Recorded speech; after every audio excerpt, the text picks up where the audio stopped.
Hi Z's. Alright, I'm hiking in the forest and I'm talking about the standing stones of our ancestors. I'm in the forest today because I need to be.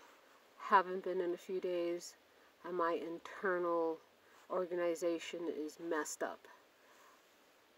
I just got done with my psychotherapy session talking about career, talking about following this false path of going back to school and doing the whole rigmarole to go to medical school or PA school, still desperately trying to find the approval of my mother and my father, even though he's deceased. I still want his approval. I still want to be accepted.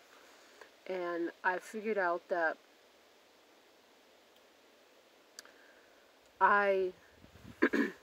what I actually did figure out was where the desire to become a doctor comes from.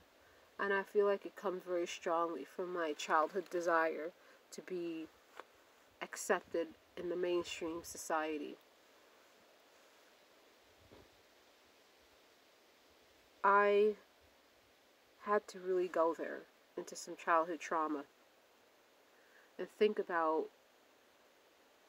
where the desire to become a doctor and a scientist came from.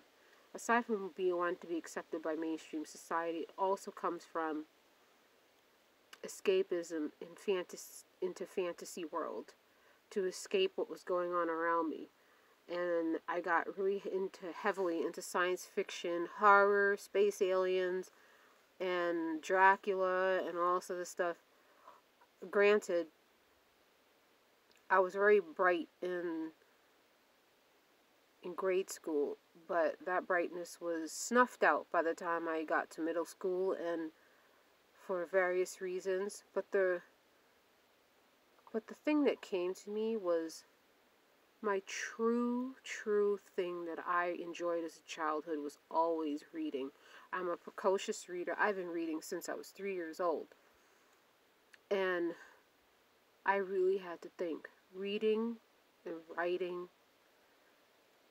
And maybe that's why I find the profession of medicine so attractive, because the level of reading and the writing you have to do and the studying is so intense. And I do enjoy a really good book and learning new things. And I'm thinking maybe that my sole purpose is to use the power of writing and physical exercise and spirituality to heal. I'm thinking about the last few past lives. Look, the thing with this path of following the ancient ways of our ancestors, and I'm talking about specifically, our physical and our spiritual ancestors of ancient Europe, is that there is work to be done. They won't let you sit idly by and wish for rainbows and unicorns and wait for Jesus to help you, wait for the angels and things like that. You have to do the internal work yourself. And that's pretty much like my prayer, is to give me the strength to do it myself. And the thing is, sometimes Renee doesn't want to do it herself. I want to be taken care of like everyone else. But sometimes that's not how you grow. You don't grow by other people doing it for you. You don't grow by other people helping you along, especially not on this path. When you're on the path of a shaman and you're in this path that I'm on, you really do have to go alone, which is probably why I ended up doing this walk myself. And it was really needed. I felt the inspiration to kind of come and check out the rocks and just get the energy of the forest and warm up a little bit.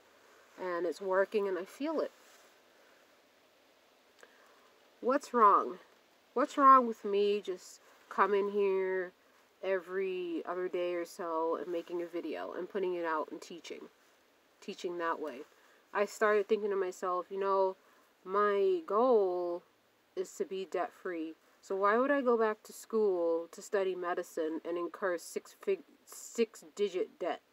I can't wrap my mind around it. And I feel like I'm veering off the path, which is why I had like that little mini meltdown before I went to therapy today. But yeah, it scares me. It scares me to trust the universe, to go after what I really want, which is to be a writer and to be a sports person, to run and walk and ride my bike and, you know, really make a name for myself. So I think that's what I'm going to do. I think I'm just going to come here every day or so when I can get down here. This is about 15-20 minutes from my house, this trail. And every day off I have, I'm going to come here and make a video. And if I can't make it down here, I'll make a video somewhere in my neighborhood that has a similar surrounding, because this is where I get my power from. This is where I feel comfortable. This is where I feel accepted. This is where I feel at home. That no one's going to look at me strange. No one's going to be judgy. No one's going to criticize my hair. You know, people look, you know, anyway, it's a whole other video. Gotta make the hair video. Gotta go there, people. People don't understand dreadlocks yet.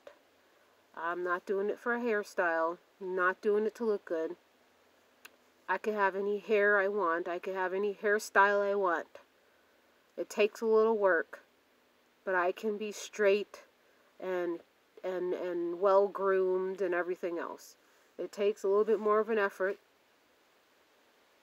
But as they say, I got good hair. This style, this dreadlocks that I have is for spiritual purposes. I had to tell my mother, I had to give it to her up one side and down the other again about wanting to take me to the hairstylist to perfectly twist my locks. These are Shiva locks. I'm not looking for them to be well groomed. This is who I am. See that? See that gray hair? That's why I call myself Crone Woman Walking. I didn't make up that name for myself. I was given that name by the gods. And you see these walking sticks? I was shown these in a shamanic journey. Yeah. So, you know, this is me. This is who I am. I'm a crone. I'm a witch. I'm a shaman. I'm a shaman of the people. And who are my people? Anyone who's a child of the earth. That's who my people are. And now I'm going to go walk some more because I'm totally cooled down. Let's check the heart rate. Did you know I'm an aspiring ultramarathoner, by the way? That's why I'm out here. 93, but this Fitbit is BS with the heart rate. I need a real heart rate monitor. I have one that I have to put a battery in, so maybe next video I'll have walk talk. Alright, I'm going to go finish my walk. If I have any more insights, I will stop and make a video. I might post 2 or 3 videos today, now that I'm full of righteous fire. Alright, peace out.